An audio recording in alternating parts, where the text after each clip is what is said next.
Saudari-saudaraku terkasih dalam Tuhan Yesus Kristus, selamat pagi dan berkah dalam. Kita bertemu kembali dalam renungan harian Kamis 3 Oktober 2024. Seperti biasa, kita mendasarkan permenungan kita pada bacaan Ekaristi pagi ini. Bacaan pertama dari kitab Ayub bab 19 ayat 21 sampai 27.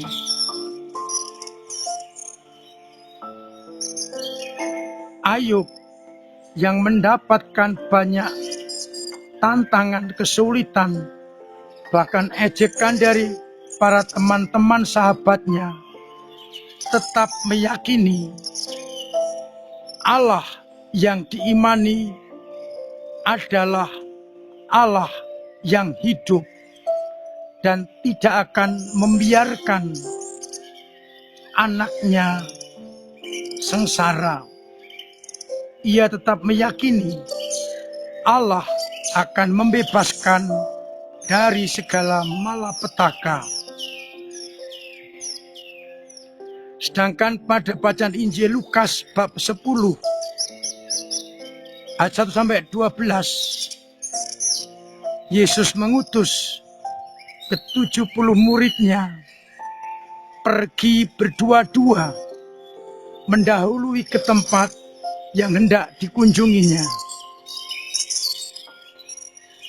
Sambil mewartakan kerajaan Allah, para murid diminta agar Tuhan yang empunya Tuhan mengirim pekerja ke kebun anggur.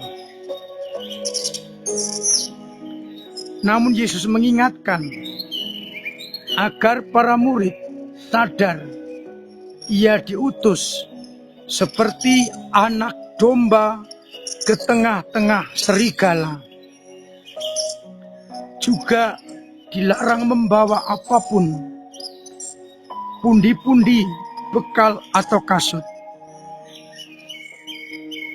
Dan bila masuk di suatu kota atau rumah, hendaknya menyampaikan dahulu damai bagi rumah ini. Apabila orang yang tinggal di dalamnya layak menerima, salam itu akan tinggal di rumah itu. Apabila orang menolak, maka para murid diminta berkeliling lorong-lorong jalan kota dan mengepaskan debu sebagai tanda bahwa mereka akan mendapatkan tanggungan lebih daripada Sodom. Saudari-saudaraku terkasih dalam Kristus, hari ini kita disadarkan akan jati diri kita sebagai anak-anak Allah, yaitu menjadi pewarta. Dengan menerima pembaptisan dan dikuatkan dengan sakramen penguatan, semua orang Katolik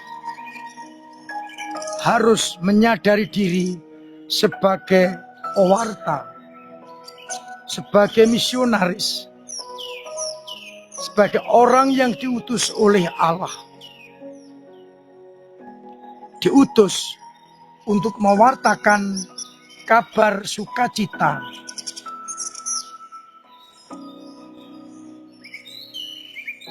Lalu bagaimana caranya? Yang paling pokok, kehadiran kita, karya-karya kita hendaknya mendatangkan kabar gembira bagi orang lain. Kita diingatkan bahwa kita pada dasarnya adalah pewarta. Maka hidup, karya dan kehadiran kita hendaknya menjadi kabar gembira bagi orang lain. Kita mulai dari keluarga, tetangga, masyarakat pada umumnya. Yang kedua, kita diingatkan sebagai misionaris, sebagai pewarta, sebagai murid Kristus, kita ini bagaikan anak domba yang diutus ke tengah-tengah serigala.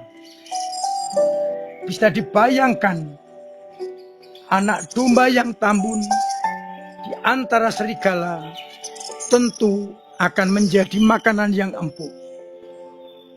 Itulah konsekuensi sebagai murid-murid Yesus. Bagaimana kita menyikapi ini? Apakah kita yang anak domba menjadi serigala yang buas?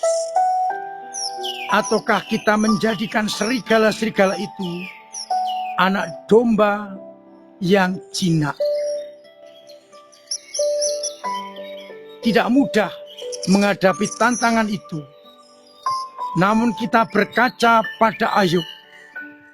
Sekalipun banyak tantangan, rintangan, hambatan, malapetaka, ia tetap meyakini Allahnya hidup dan akan berpihak pada kebenaran.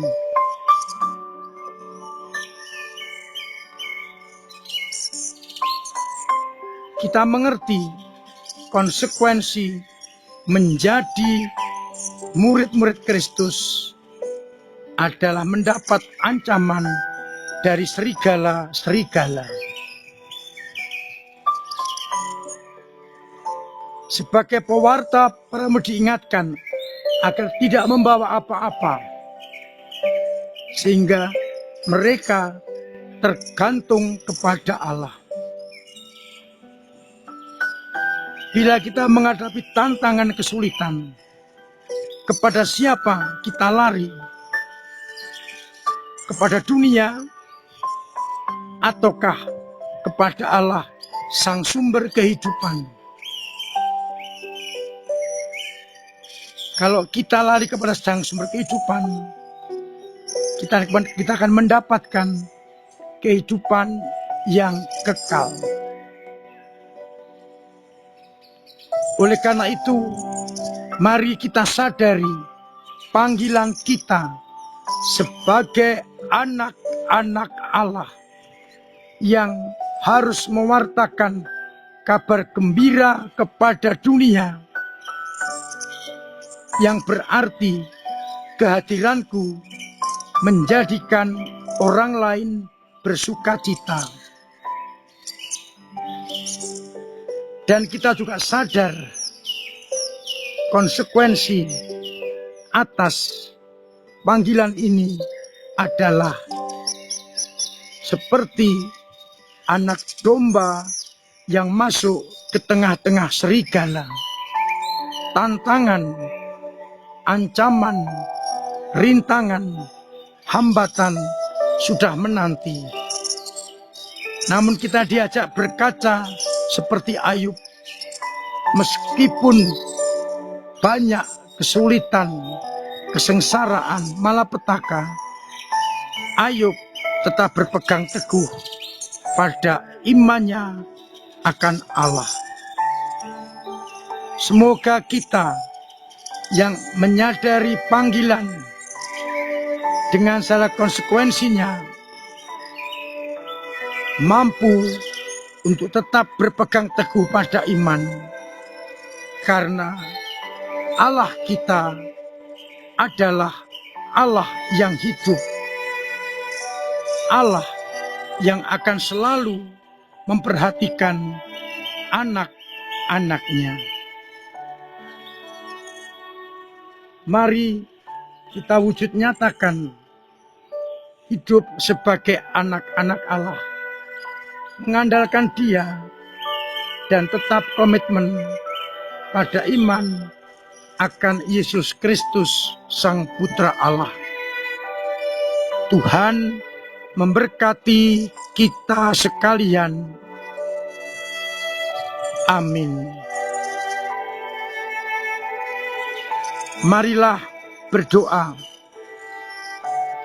Bapa yang penuh kasih, kami bersyukur karena kami telah Kau ingatkan konsekuensi menjadi murid-murid-Mu, mewartakan kabar sukacita, siap memangku salib untuk masuk dalam kemuliaan-Mu. Semoga iman umat-Mu yang lemah Engkau kuatkan, yang kadang jatuh Engkau bangunkan, yang kadang mandek Engkau dorong, agar akhirnya dalam situasi apapun kami tetap beriman kepada Putra-Mu. Semoga umat-Mu yang sakit Engkau sembuhkan, yang telah berpulang Engkau terima dalam pangkuan-Mu.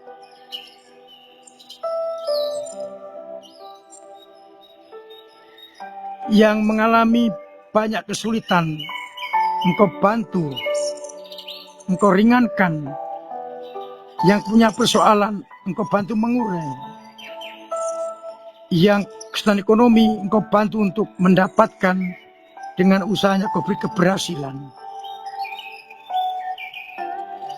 Agar dengan itu semua mereka tetap yakin akan penyertaan dan kasih sayang-Mu.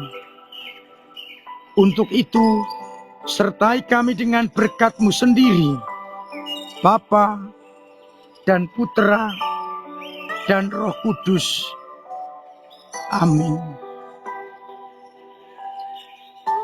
Saudara-saudaraku terkasih, tetap saya dorong, saya ingatkan untuk mewujud nyatakan pola hidup sehat. Agar kalau kita sehat, keluarga sehat, orang lain juga sehat. Sehingga semuanya menjadi sehat.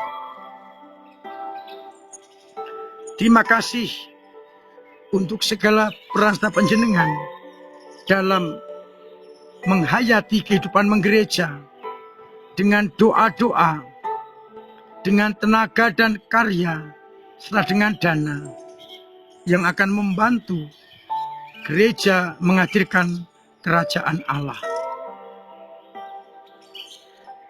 Bulan ini bulan Rosario, saya mendorong semua umat untuk berdoa rosario setiap hari, baik dalam keluarga, lingkungan, maupun secara pribadi. Harapannya kita semakin mampu berdevosi dengan baik kepada Bunda Maria, mengadap imannya dan setia. Minggu depan adalah minggu misi MSF, kesempatan untuk membantu para misionaris yang bekerja di tempat-tempat yang jauh dan sulit. Maka minggu depan akan dilaksanakan pengumpulan dana yang diawali dengan pembagian amplop. Amplop bisa dibawa pulang dan dikembalikan selama bulan Oktober. Jadi masukkan dalam kotak persembahan ataupun kantong kolektor. Harapannya dengan uluran tangan panjenengan, para misionaris tempat-tempat yang jauh mendapatkan kehidupan yang layak.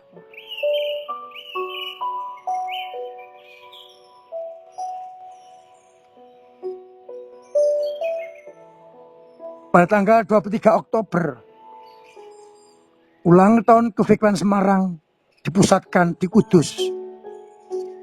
Apabila ada panjenengan yang mau sponsorship dalam buku kenangan, dipersilakan menghubungi DPPH